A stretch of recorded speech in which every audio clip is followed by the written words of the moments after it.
a partir do versículo 9, onde então diz-nos assim a palavra do Senhor.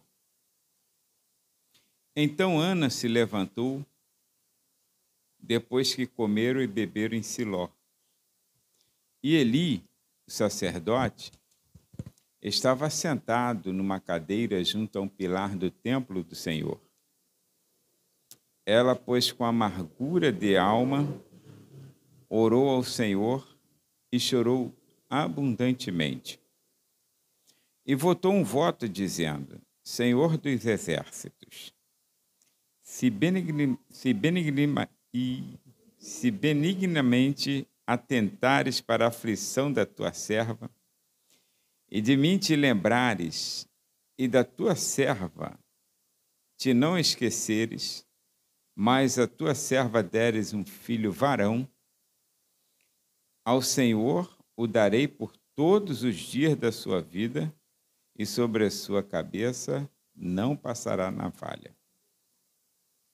E sucedeu que, perseverando ela em orar perante o Senhor, Eli fez atenção à sua boca, porquanto Ana no seu coração falava, e só se moviam os seus lábios, porém não se ouvia sua voz, pelo que Eli a teve por embriagada.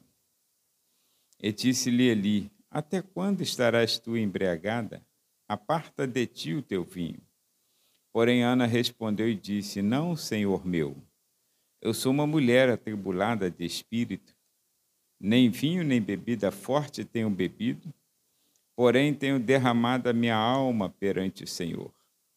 Não tenha, pois, a tua serva como filha de Belial, porque da multidão dos meus cuidados e do meu desgosto tenho falado até agora. Então respondeu Eli e disse: Vá em paz, e o Deus de Israel te conceda a tua petição que lhe pediste. E disse ela: Acha a tua serva graça em teus olhos. Assim a mulher se foi, seu caminho, e comeu, e o seu semblante já não era triste. E levantaram-se de madrugada e adoraram perante o Senhor, e voltaram e vieram à sua casa a Ramá. Eucana conheceu a Ana, sua mulher, e o Senhor se lembrou dela. Amém. Ó Pai, te agradecemos por esta palavra. Te agradecemos pelos teus grandes feitos, tanto na antiga quanto na nova aliança que ainda fazes. Ó Deus, e te pedimos que esta leitura, que esta palavra, esta reflexão para este momento, seja sob orientação do Teu Espírito Santo, para que possa também, ó Pai querido, abrir oportunidades de cura, de libertação, de vitória a todos os Teus filhos nesta hora, pois a Tua palavra tem poder para curar e libertar. E, ó Deus, te pedimos todas as bênçãos que necessitamos e confiamos em o nome de Jesus. Amém. Se assenta, irmãos. Meus irmãos, a parte primeira do texto, os irmãos já conhecem e sabem que Ana era casada, era estéril, e a Bíblia diz que Deus lhe tinha cerrado a madre, né? E ela viveu não se sabe quantos anos casada e desejosa de ter um filho em seus braços. Os irmãos sabem que, naquela ocasião, para uma mulher ter um filho era uma coisa de suma importância, não é como hoje. A nossa cultura, se uma pessoa não desejar ter filhos, ela vive tranquilamente, não é discriminada.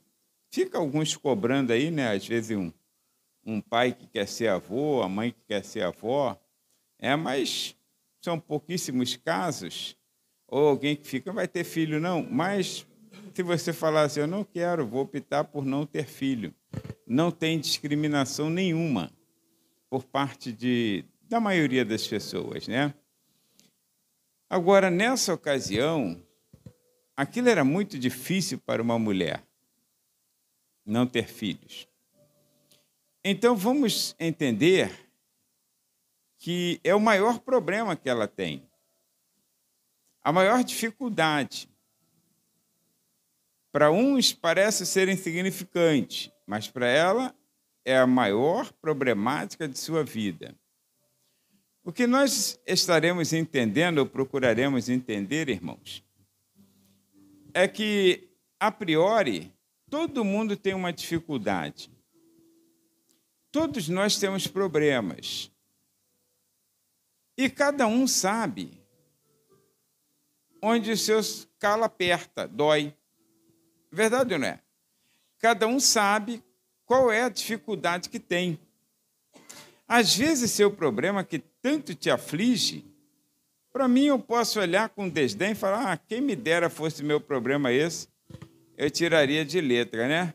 Mas, e de repente eu exponho o meu problema, a minha dificuldade, e você também pensa a mesma coisa. Quem dera se o meu problema fosse esse. Não é assim que a gente fala. Quem me dera se todo o meu problema fosse esse. Às vezes, o problema de uma pessoa que nós achamos tão insignificante é realmente um grande problema na vida daquela pessoa. E não importa se nós fizermos paralelos de problemas dentro das Escrituras, veremos que cada um tem um diferencial, mas que para a pessoa necessitada é, de fato, um baita de um problema. Como, por exemplo, poderemos usar a passagem do segundo livro dos Reis, capítulo 4, que é aquela extremamente conhecida, daquela mulher viúva com 2 filhos adolescentes e endividada. Olha que problema que ela tinha. E eles estão prestes a ir a cativeiro, né? A escravidão. Mas observa-se aqui, tanto lá quanto cá, o que importa para nós são espaços que o Senhor deixou para nós. Quando você vê uma pessoa que ela, assim, em determinada situação, você fala, ela é safa, ela tem um caminho das pedras. É isso? Você tem um baita de um problema, não consegue resolver, você fala, aí vem outro e fala assim, tu, cara, põe isso na mão de um advogado, vou te apresentar alguém, porque lá ele já tem os caminhos das pedras. Ele sabe onde pisa, e você não sabe. O problema que é difícil para nós, às vezes é fácil para ele, porque ele já sabe exatamente onde pisar. O Senhor, ele deixou para nós caminho das pedras. Ele deixou para nós passos que podemos seguir. Está entendendo? Como se fosse um modelo para nós termos uma noção de como resolvermos o problema. Não importando qual seja a ordem do problema que nós tenhamos nessa vida. O primeiro deles, que está escrito aqui, tanto lá em 2 Reis, nesse paralelo, capítulo 4, quanto aqui no capítulo 1 que nós lemos, principalmente o versículo 10, é não se conformar com a situação. Irmãos, a pior desgraça na vida de uma pessoa é a conformidade com a situação adversa. Você não pode se conformar. Você precisa entender que no mundo, a Bíblia diz, tereis aflições. Mas a Bíblia diz que o Senhor o livra de todas. Jesus não nos enganou, ele disse assim, no mundo tereis aflições, mas tende bom ânimo, porque eu venci. Então, ele não quer dizer que você deve se entregar e dizer assim, agora acabou para mim, chegou a aflição no meu lar. Não, negativo.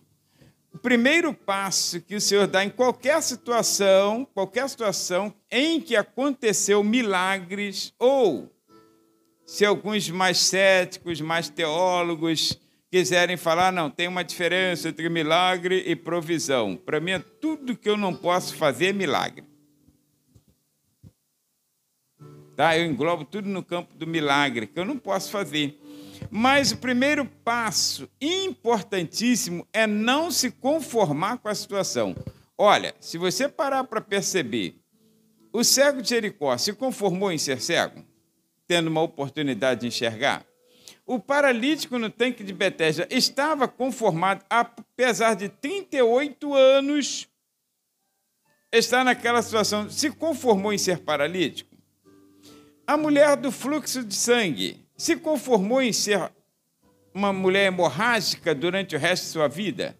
Já tinha 12 anos, podia se conformar, já sei lidar com essa situação, agora já tiro de letra. Não, ela queria ser normal, queria ser curada. Os leprosos foram em busca de Jesus, que eles queriam ser curados, não leprosos. E em todas as circunstâncias que você observa, por exemplo, no primeiro milagre mencionado nas Escrituras, Jesus transforma água em vinho. Qual foi a situação? Todo mundo já tinha bebido. Todo mundo já tinha ficado satisfeito. Mas acabou o vinho. E o dono da festa ficou frustrado. Porque ele fez um cálculo, mas sempre tem mais penetra do que imagina, né? Aí, então, tinha muito penetra e acabou. Aí, imediatamente, começaram a preocupação e, então, foram até chegar a Jesus. A grande problemática era o quê? A falta de vinho na festa. Mas o primeiro passo, em todas as circunstâncias, é não se conformar com a situação. Irmãos, tribulação passa. Mas você não pode se conformar. Você não pode aceitar de bom grado e dizer assim, não, tá bom, dá para a gente viver dessa forma. Não tem gente que fala assim, comendo feijão com arroz? Não. Quando vier um problema à sua vida, primeiro passo fundamental nessa pedra sólida que a Bíblia deixa claro, eu estou te citando alguns, mas é tanto na Antiga Aliança, como o caso da mulher com 2 filhos endividados. Em outra situação, qualquer um pensaria que vou me suicidar, mato as crianças e me mato. Acontece isso regularmente. E ela faz o quê? Ela não se conforma. É o primeiro passo para Deus começar a agir. Isso está no versículo de número 10, quando nós começamos a leitura no 9. Aí no 10 nós lemos assim, ó, ela, pois, com amargura de alma, E a gente conhece uma pessoa amargurada, ou não? Conhece, irmãos, uma pessoa amargurada, até quando há um caso assim engraçado em que ela possa rir, o riso é sem graça. A alma está amargurada. Mas diz aqui, olha, que ela não estava conformada. E ela, então, com aquela alma amargurada, a Bíblia nos diz aqui que ela orou ao Senhor e chorou abundantemente. Não se conformar. O que você precisa, o que você quer. Talvez você só precise se arrastar. Como paralítico. E então o Senhor chega e diz assim, o que queres que eu te faça? Queres ficação? Talvez você precise gritar como o cego de Jericó. Talvez você precise apenas fazer como essa mulher, como Isaac, que orou durante 20 anos, porque a sua mulher era estéril. A Bíblia não diz que foi Rebeca que orou. A Bíblia diz que Isaac orou insistentemente ao Senhor. Ele tinha 40 anos quando casou e com 60 nasceu seus filhos Esaú e Jacó. 20 anos orando. É um problema de cada um. Ele queria ter filhos.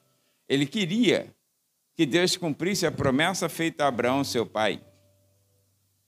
Ele é quem queria. Ele não se conformava com aquilo. De repente, Rebeca já estava até conformada, mas ele não. Irmãos, primeiro passo, não se conforme com a situação. Qual o teu problema? Antigamente a gente cantava um louvor, eu não vou cantar, mas que diz assim, ó, conta para Jesus onde é a tua dor. Você tem que contar para ele qual o problema que você tem, qual a dificuldade que você tem. Quando nós observamos, claro que uma coisa puxa a outra. Aí você deu o primeiro passo, pisou na primeira pedra, se equilibrou, Você tem que passar para a segunda. E a segunda, irmãos, o segundo passo é possuir fé. Nem que seja do tamanho de um grão de mostarda. Já disse aqui, mas sempre tem pessoas que são desavisadas. Jesus fez referência a uma das menores sementes que existe, a semente de mostarda. Pode ser que tenha menor, estou falando uma das menores. Então, de 1 milímetro de diâmetro. 1 milímetro de diâmetro. Olha, nem que seja uma pequena fé, mas você precisa exercitar a fé.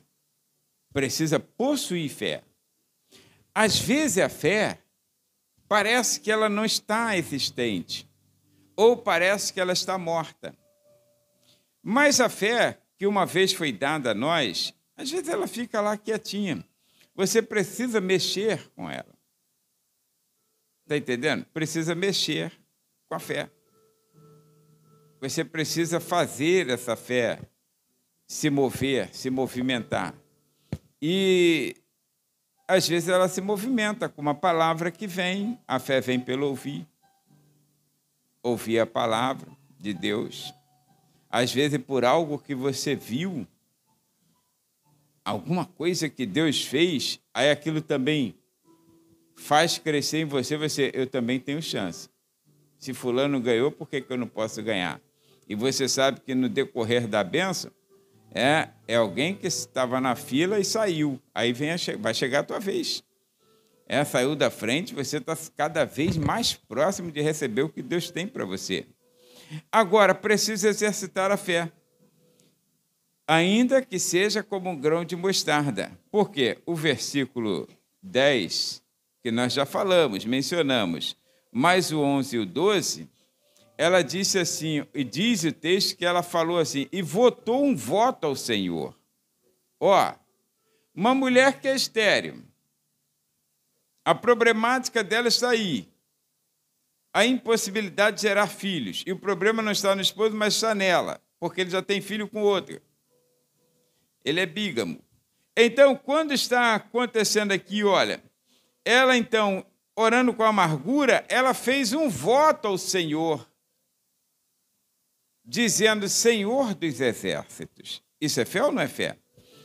Se bondosamente, fui mais esperto agora, né? Atentares para a aflição da tua serva e de mim te lembrares. Olha, está votando ao Senhor. Ela está pegando o seu restinho de fé, aquela coisinha que está lá no fundo do tacho, está fazendo aflorar. E diz assim, olha, e da tua serva não te esqueceres, mas dere a tua serva um filho homem, ao Senhor é um voto, irmãos. É claro que ela ainda não conhece a história de Salomão, Salomão não é existente ainda, mas depois Salomão vê a gravidade disso e fala lá em Eclesiastes capítulo 5, ele fala, Deus está no céu, você está na terra. Sejam poucas as tuas palavras. É melhor você não votar do que votar e não cumprir. Porque tem gente que fica votando. Tem uma causa perdida lá, 300 anos está na justiça. Deus pode resolver. Pode resolver assim, ó. O que para a gente é impossível, para ele é possível. Todos os fóruns estão fechados nesta hora. O Senhor pode ir lá e mandar um anjo mexer no arquivo, pegar a tua causa. É a tua pasta, acabou. Amanhã será sacramentada a tua vitória. Para Deus nada é impossível. Agora, aí a pessoa faz, Senhor, se tu me der aquela causa que está perdida, estou precisando. Se tu me der, se sair essa bênção, eu vou fazer isso, vou fazer aquilo, depois não faz nada.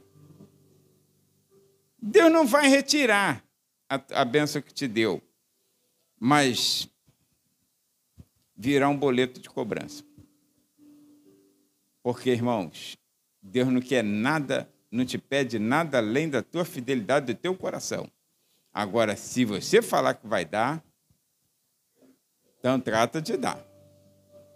Trata de dar, porque se você não der, o que tem de crente aí que pensa que Deus é bobo, ele está lá, está suando aqui, Senhor, se sair minha aposentadoria, Eu vou na oração, vou fazer, vai acontecer. Aí sai a aposentadoria, ele fica na pracinha, jogando dominó com os velhos, esperando a morte chegar, dando bobeira ali para a morte.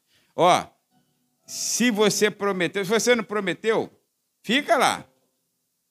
Agora, se você prometeu, cumpre com a tua promessa. Porque o Senhor cobra. Aquilo que você falou que ia dar, ele cobra. Então, é melhor nem falar nada. Melhor ficar quieto. Mas ela fez um voto. Voto de nazireado. Voto de nazireado. Tinha poucos casos, pelo menos explícito na Bíblia, de nazireu. Poucos casos que apareciam. Mas, em algumas situações, o próprio Deus fazia esse voto. Por exemplo, o caso de Sansão foi separado por Deus como nazireu, separado, consagrado para um serviço específico. Aí Deus deu a dica para a mãe dele e falou, a partir de agora, nada de uva, nada de suco de vidro, nada disso. Você não pode pegar em defunto, não pode fazer isso, não pode fazer aquilo. Nem o cabelo cortar. João Batista teve esse voto quando Isabel ficou grávida, dado por Deus. Mas agora essa mulher, ela faz o voto por um filho que nem existe ainda. Se tu me deres, e ela foi específica, se vier uma menina, vai entender que foi Deus. Mas não tem nada a pagar para Deus. Mas se vier um menino, eu o darei ao Senhor. Pensa num voto, irmãos, grande, que qualquer mulher balançaria na hora de cumprir esse voto. Pegar o menino que acabou de ser desmamado, primeiro filho, nem se sabe se terá outro, e levar para a casa do Senhor, detalhe, entregar nas mãos de um sumo sacerdote que não tinha lá uma moral, não era lá aquela pessoa digna de confiança, que não soube cuidar de seus 2 filhos.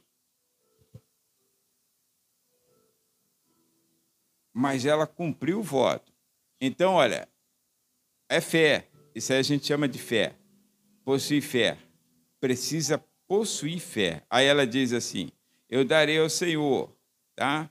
Sobre a sua cabeça não passará navalha. E o versículo 12 diz assim, sucedeu que perseverando ela em orar, continuou orando.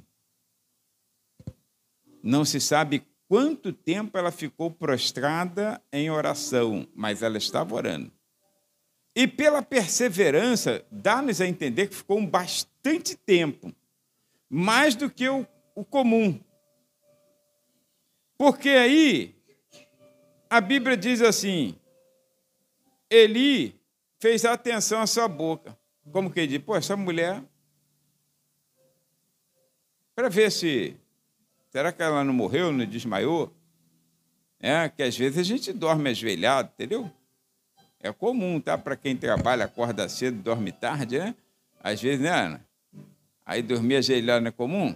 É comum, né? Comum. Gerlane era pequenininha e falava, meu pai está fingindo que está orando. Eu estava dormindo mesmo, literalmente, né? Mas escutei aquela coisa longe assim, mas pelo menos estava dormindo ajoelhado. Isso é importante, né? Olha, perseverando ela em orar, irmãos, não se sabe quanto, só você sabe a tua necessidade. Às vezes a gente quer criticar uma pessoa, mas, irmãos, cada um sabe do aperto.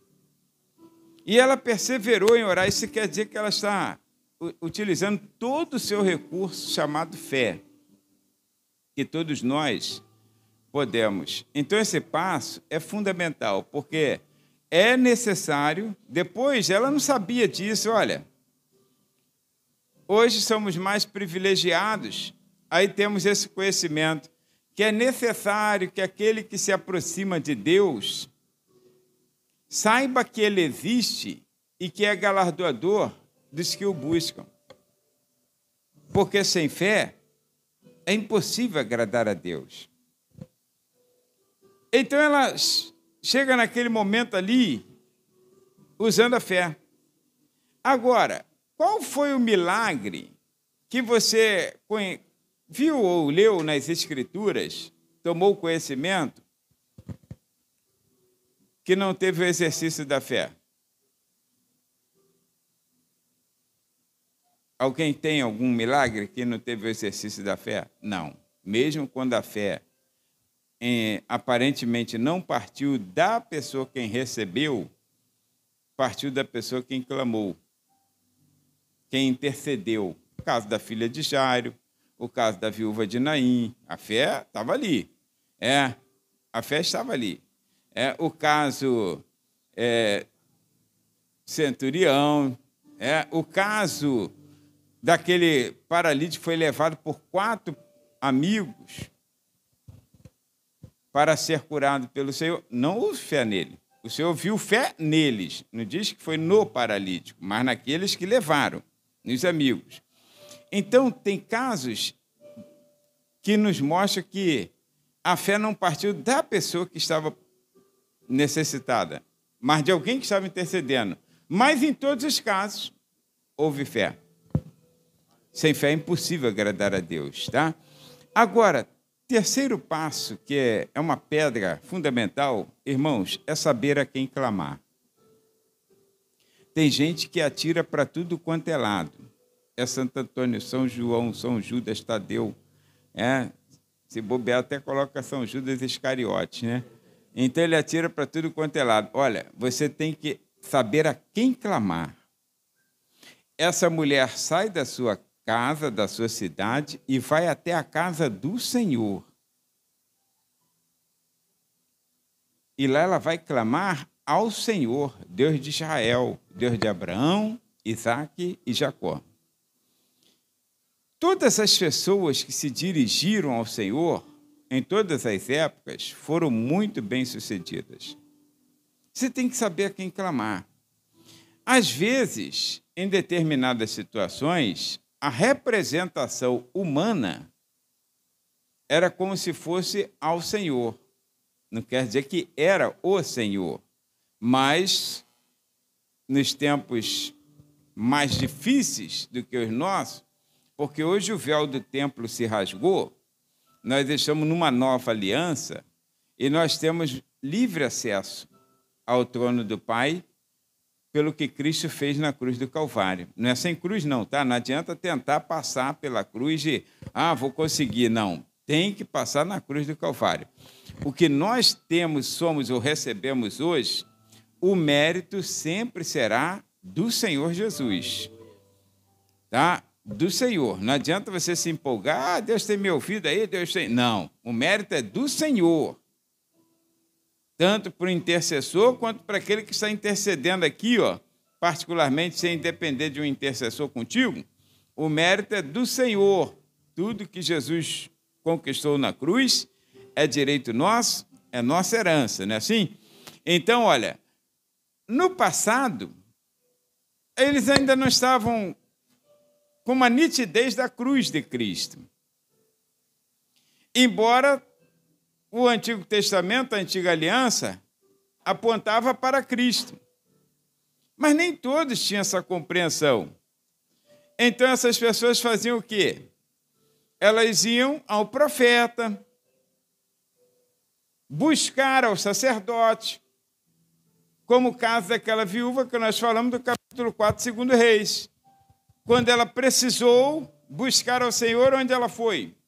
Foi lá no profeta Eliseu e falou com Eliseu, a situação lá em casa ficou ruim. Ela não foi pedir ajuda a Eliseu.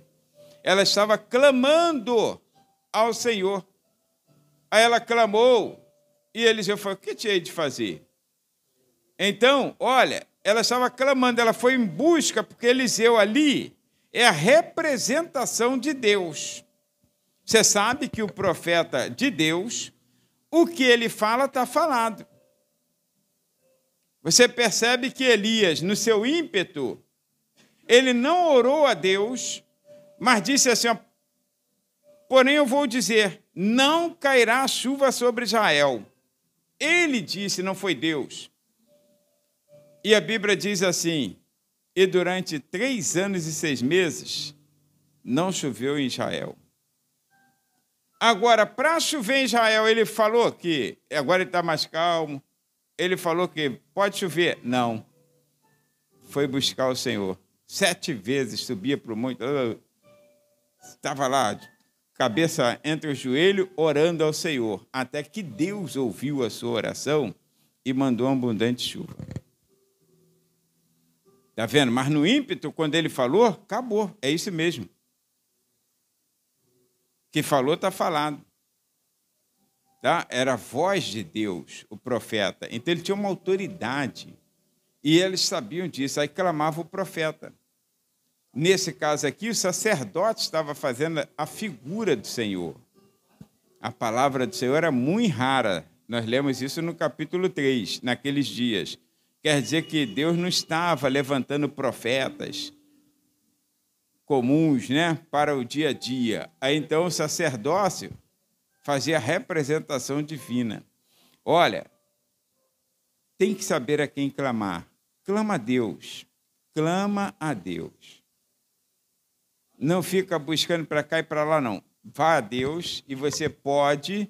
A dica de Jesus, quando você tiver um problema difícil, não quer dizer que você não possa estar coletivo, ou num ambiente como esse, com várias pessoas, ou lá no monte onde você costuma ir com várias pessoas, não. Mas é como se você estivesse sozinho, fecha a porta do teu quarto e ora. É como se você estivesse sozinho ali, sozinho. Esquece que tem um montão de gente. Esquece que tem um montão de gente. É você e Deus. Nós estávamos na convenção em Goiânia agora em junho. Eu acredito que por baixo, pelo porte da igreja lá de Goiânia, do Fama, devia ter mais de 9.000 pessoas. Estava lotada a igreja. A igreja lá é muito grande, muito, mas muito mesmo, né? E um determinado momento lá, aí era o bispo Abner, né, que estava pregando, ou o Samuel Ferreira? Samuel Ferreira, né?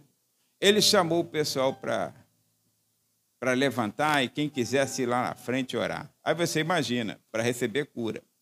Você imagina, quando você vai, aquela multidão, você não chega lá perto do altar.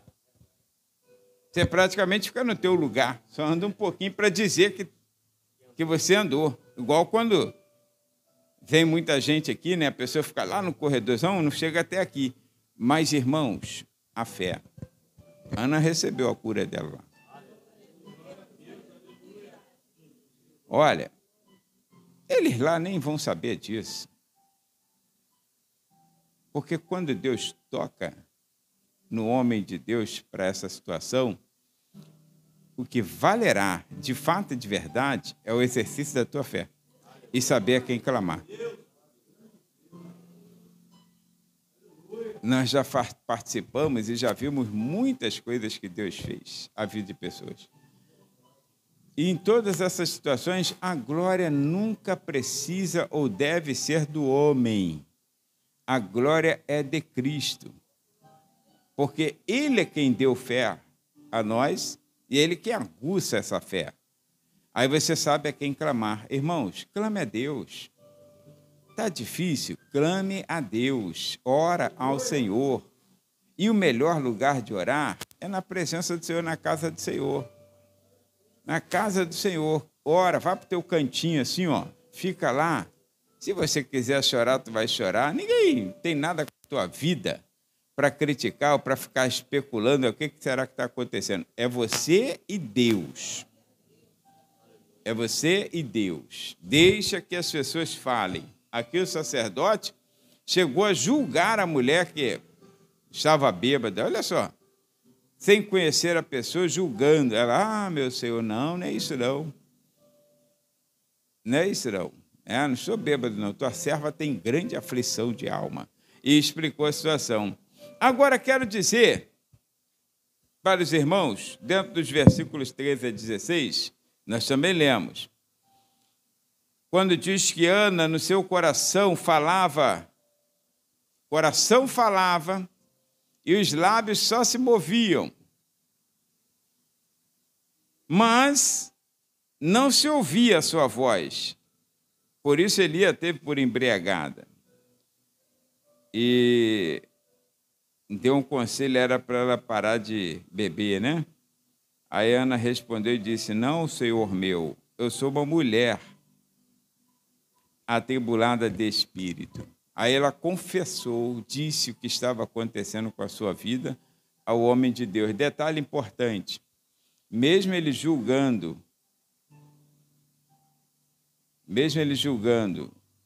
sem entendimento, ela o respeitou como um homem de Deus. Porque às vezes, irmãos, o problema que às vezes as pessoas têm, não vou respeitar que é um homem igual. Não é a questão de ser igual, todos nós somos iguais. A questão é a unção de Deus que está na pessoa. E Deus vai cobrar dessa pessoa, mas ninguém tem mais o direito de... Foi o caso de Davi. Davi não tocava em Saul. Saul já tinha sido rejeitado por Deus 2 vezes. 2 vezes. Mas Davi não ousou tocar em Saul. Por quê? Por causa da unção que foi derramada na cabeça dele. Mas Deus não cobrou de Saul? Cobrou. O Deus que ungiu, ele também pode tirar a unção. Mas não sou eu quem vou definir. Está entendendo? Eu sempre gosto de lembrar quando o arcanjo Miguel, que é chefe de anjo, esteve cara a cara com Satanás, que nós o conhecemos já por esse apelido, né, adversário. Ele esteve cara a cara e ele falou assim: Satanás, o Senhor te repreenda. E a Bíblia diz assim: e Miguel não ousou pronunciar juízo contra Satanás. Por quê? Porque Satanás, que nós trazemos assim, quando Miguel olhou, mesmo ele estando caído, Miguel lembra que ele era ungido, ele era um querubim ungido da guarda do Senhor. Então ele tinha a unção de Deus sobre a vida dele. Só Deus pode repreendê-lo. Por isso que a repreensão de Satanás, ela precisa ser em nome de alguém que é maior do que nós. É em nome de Jesus. Qualquer coisa que passa disso, irmãos, é heresia. Como um determinado bispo aí, um pregador, estava na televisão, na rádio, falando aí que ele tentou expulsar o demônio em nome de Jesus várias vezes. Quando ele usou o nome dele próprio, o demônio, ó. O demônio enganou ele. Né? Irmãos, só o nome de Jesus é sobre todo nome. Essa mulher sabe. Então, olha, esse passo que une-se a não se conformar, a possuir fé, saber a quem clamar, é ser sincero. Irmãos, seja sincero, porque Deus conhece o coração. A mulher não mentiu, a viúva, quando ela disse para Eliseu: tua serva não tem nada em casa. A pessoa fala: disse que não tinha nada, agora apareceu. Não vamos criticar uma mulher de amargura, não? Por quê? Irmãos, se eu só tenho lá uma porção de arroz para hoje, eu vou dizer que eu tenho em casa? O que tu tem em casa? Não tem nada. Aí vou concluir a minha fala. Só tem uma porçãozinha de arroz que eu vou fazer e amanhã morro. Está entendendo? É nada. Olha, não critica, não. Ela disse assim: tua serva não tem nada em casa, senão uma botija de azeite. Um pouquinho de azeite. Para Deus é o suficiente. Agora, para ela é nada, literalmente. Para a gente é nada. Agora, o importante aqui é ser sincero, porque tem gente, irmãos, por que tem gente que não recebe? É engraçado. Ela não se conforma com a situação, ela tem fé, você percebe. Está clamando a Deus, mas não tem sinceridade.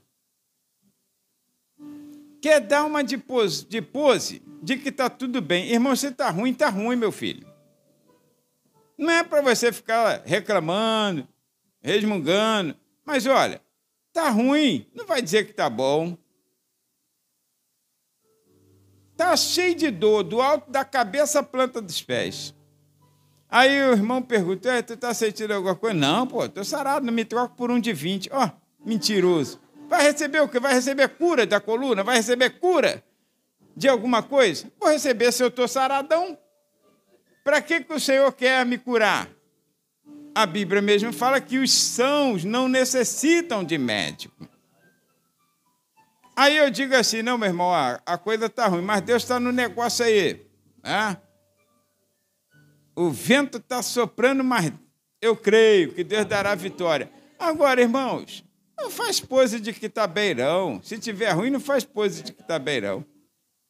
Está ruim, está ruim.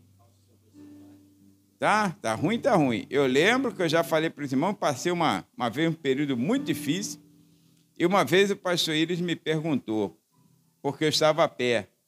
Você não tem o carro? Tem, mas não tem dinheiro para colocar combustível. Acabou. Não tinha. Estava na prova. O carro ficou na garagem e eu vim a pé para a igreja. Ia a pé. Acabou, meu irmão. Tempo ruim vem para todo mundo. Agora, haverá um momento que o choro, que durou uma noite, vai ser trocado pela alegria. Não é assim que a Bíblia diz? Agora, o choro pode durar uma noite e a alegria vem pela manhã. Então, aquela noite que você estava com o choro, estava boa? Não, estava ruim. Foi difícil. Foi difícil. Foram noites, não é assim? Insuportáveis. Mas agora, Deus está dando graça, está dando vitória. Agora, seja sincero, irmãos. Ela, assim como aquela lá falou, tua serva não tem nada em casa, essa aqui também fala. Eu não estou embriagada, eu sou uma mulher que estou com problema. Aí, quando ela falou o problema, tanto quanto aquela, quanto essa, quando falou o problema, o que aconteceu? Veio solução. Diferente modo, mas Deus operou no pouco que tinha. No caso lá de Eliseu, tu sabe a solução. Pega o azeite, pega a vaso emprestado, aquilo que você já conhece. No caso aqui, aí ele já se reparou naquilo que ele tinha falado. Aí ele então começa a dizer para ela que então vai em paz. Já começou a mudar o discurso. Dentro desse parâmetro, quando ela fala isso, aí, se você foi sincero, já expôs a tua situação, Senhor, eu não aguento mais. Não é falar com o irmão, não. Irmão, não aguento mais meu marido. Caramba, brincadeira não. Vou matar aquele cara. Não é isso que eu estou falando, não. Não aguento mais essa mulher que me deixa. Não é nada disso, né? O que eu estou falando é você orar ao Senhor e ser sincero diante do Senhor. Senhor, está ruim. A prova está doendo. Não estou mais aguentando. Ao Senhor, Ele dará a solução. Ele precisa do mínimo. Porque a pergunta que virá é, mas o que você tem? Dentro daquilo que você tem, que é o mínimo, que é fundamentado nessa fé, você receberá, Deus começará a operar o milagre. Lembra que eu falei do vinho que faltou? Mas tem alguma coisa? Tem água. Então, encha de água. Se tem água, encha de água. Não precisa ser cachaça, não. É água mesmo. É para Deus fazer a transformação. Irmãos, é o que você tem. É o que nós temos. Será o ponto de partida para Deus começar a operar. Porque Jesus, ele veio para isso. Ele falou assim, o Espírito do Senhor me ungiu para curar, para libertar, para dar vida, para produzir bem-estar na vida das pessoas. Então, ele precisa de um ponto de partida. Aquele ponto é o suficiente. O resto, tu vai ver que vai transcorrer naturalmente, mas é um ponto só que precisa, tá? Um ponto de partida. Agora, quando você exercita isso aqui, dá esse passo da sinceridade, aí vem o quinto e último passo. para a gente começar a concluir isso aqui. Irmãos, é estar pronto para receber o milagre. Porque todas as vezes que nós buscamos a Deus, Deus sempre está pronto a nos ouvir. Sempre está pronto a nos atender, a nos conceder o que precisamos. Agora, pergunta: será que estamos prontos a receber o que Deus tem para nos dar? Será que estamos prontos? Tu pede um carro, uma suposição. Senhor, eu quero um carro. Não prepara a garagem. Então você não está com fé. Eu já contei uma história aqui que dizem, não sei se é fato ou se é boato, mas que uma igreja na seca nordestina, naquele tempo lá da seca, aí então falou, o pastor se indignou, não se conformava mais, falou, irmãos, amanhã vamos fazer uma oração aqui de clamor para Deus mandar chuva para a nossa cidade. Dia seguinte, só tinha um garoto de 12 anos de idade com guarda-chuva. Ninguém acreditou que ia chover. Eles iam orar para pedir chuva, mas acho que ninguém acreditou, porque só um foi com guarda-chuva. E eu não sei até hoje se choveu ou se não choveu, porque eu não estava lá. Então, mas olha, você precisa estar pronto para receber o milagre. Ana estava pronta. Tu percebe que é um detalhe agora que a gente fala assim, a fé não tem sentimentos, ela tem segredos. Que às vezes a pessoa pensa assim, eu senti um negócio, então sai daqui e fala assim, não senti nada. Não é para sentir nada mesmo, não.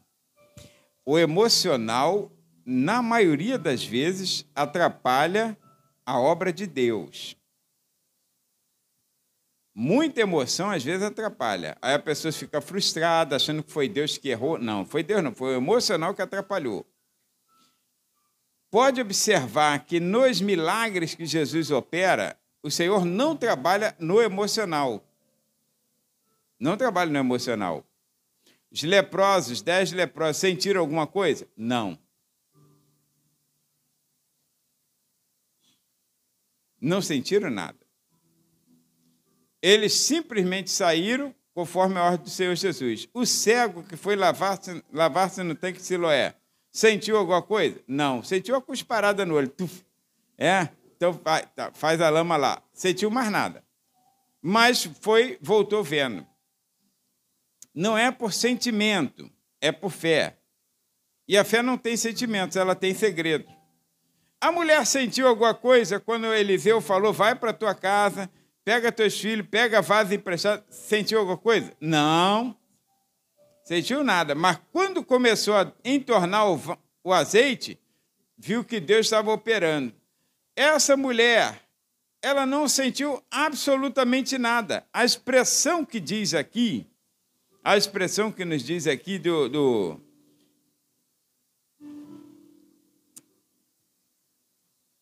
diz aqui, versículo 16, aliás, 17, né? Então respondeu Eli e disse, vá em paz. Aí, vá em paz. Resolveu alguma coisa? Resolveu nada. Tapinha nas costas, vai em paz, resolveu nada. Só que, irmãos, a expressão diz assim, vai em paz, e o Deus de Israel, aqui já começa a mudar. Ela não sente, mas ela crê. Te conceda a tua petição que lhe pediste. Ela não sente nada de diferente, mas ela diz assim, ache a tua serva graça em teus olhos. Não sente nada. Volta para casa sem sentir nada, que houve mudança. Mas olha como Deus começa a trabalhar. A Bíblia diz assim, olha, assim a mulher se foi, seu caminho, e comeu, e seu semblante já estava mudado. Ela não viu o seu semblante. Ela não viu. Não se tinha espelho como se tem agora, tá? Mas alguém viu. Está diferente essa mulher. A própria Penina provavelmente viu. Tem alguma coisa que aconteceu lá que a gente não sabe, mas ela veio diferente. O próprio marido viu diferença. Porque antes ele tinha visto que a angústia dela era muito grande. E ele ainda tinha chamado a atenção dela. Por acaso não saiu melhor do que 10 filhos para você? Eu ainda era posudo ainda. Se achando alguma coisa. Olha, agora ele vê a diferença. Irmãos, não é sentimento, é fé. Deus, quando começa a trabalhar, você às vezes não sente nada, você vai para casa com o mesmo pesar. Mas amanhã você começará a ver que houve alguma coisa, que Deus está fazendo alguma coisa, porque a tua fé vai crescendo, vai se volumando. É o preparo de Deus para você receber o milagre. Eu preciso de alimento. Aí o Senhor fala, então tu vai para casa, arruma bastante vaso e deixa lá. Não importa como Deus vai agir. Cada caso é um caso, mas prepara. Agora, o caso dela, vai para casa, vai em paz. Quando ela chega em casa, ela é triste, mas seu marido a convidou. Aí o que ela fez? Negou? Não, ô posudo, você não é o bonzão? Não sei o quê, tu quer nada contigo. Não. E o Senhor, está escrito assim, ó, e o Senhor lhe abriu a madre, ou lhe se lembrou dela. A expressão bíblica aqui, né, que o comentarista colocou, o Senhor se lembrou dela. Irmãos, esteja preparado para receber. De que adianta pedir sem estar preparado? Ao tempo em que nós pedimos, vamos nos preparando. Mas não está pedindo. Aí não se prepara. Você pede, se prepara. Não se prepara o enxoval do bebê depois que ele nasce. Se prepara? Não. Se prepara o enxoval depois que se casa? Se bem que tem muitos casos assim, né? A pessoa não estava preparada para casar. Tem uns que são pegos de surpresa, né? Mas agora, quem está preparado para casar, se prepara, meu filho. Vai economizando aqui, dali e tal, vai trabalhando, comprando as coisinhas, guardando, não é assim? Para quando chegar o casamento, está tudo tranquilo. Olha, vai se preparando para a bênção do Senhor. Tem coisas que é rápido. Que o Senhor fala assim, corre porque vem chuva aí. Mas aí Deus te dá graça também para você correr, como fez com Elias. Agora, tem coisas que são mais lentas, dá tempo de você preparar. E importante, deixar a promessa fluir. Ela foi para casa feliz, não sentiu nada de especial, mas não criticou Eli, e foi para casa feliz com aquela palavra, vai em paz. Agora, existe um ato de gratidão. Depois que passou o período, não foi com pressa também, não precisa ter pressa. Mas se você fez voto ao Senhor, paga o teu voto. Eu prometi a Deus que se acontecesse, ia dar um culto de ações de graça. Eu prometi a Deus que se acontecesse, eu ia fazer isso e fazer aquilo. Olha, se você prometeu, cumpre teu voto. Não importa o que foi. Se era o culto, se era dinheiro, se era dar uma cesta básica para alguém, não importa o que foi. Se você prometeu, você deve cumprir. Quando chega no versículo 22, que nós não lemos esse, diz assim, porém Ana não subiu, mas disse a seu marido, quando o menino for desmamado, o levarei para que apareça perante o Senhor e lá fique para sempre. Imagine o choro daquela mãe misturado com alegria. O choro de ter que dar seu filho ainda criança e a alegria de saber que Deus é fiel para cumprir. Detalhe, entregou na mão do Senhor, porque a bênção de Deus, irmãos, tudo que temos ou somos, pertence a Ele, irmãos. entregou nas mãos do Senhor. Houve profeta melhor do que Samuel? Com ministério longo. Estou falando agora de João Batista, porque senão você fala, João Batista, né? Não, com ministério longo, porque João Batista teve um ministério curto, cerca de 1 ano e meio, 2 anos. Então, não teve tanta pressão. Agora, houve um ministério tão longo, profético, quanto de Samuel, em que esse profeta pôde, no final da carreira, reunir todo o povo e dizer assim, ó, subir num ponto mais alto e falar, quero que alguém me acuse de algum erro que eu tenha cometido durante esses anos. De alguma fraude, de algum desacato, alguma coisa abusiva. E todo mundo, biquinho fechado. A bênção de Deus para aquela mulher foi completa. A tua também será. Agora, irmãos, não espere sentimento. Não espere rodopiar, não espere, meu Deus, foi demais, foi tremendo. Foi tremendo. Não sei nem onde está minha sandália até agora, porque eu rodopiei e perdi. Não espera nada disso. Não espera nada disso. Só espera a bênção do Senhor. Porque o que você crê e pede no teu coração é o que o Senhor te dá, porque Cristo Jesus já conquistou para nós. Nós não temos direito, mas Ele conquistou e nos deu como herança e vitória. Amém? Então fique de pé, que nós estaremos encerrando aqui. Meus irmãos, é hora de orar.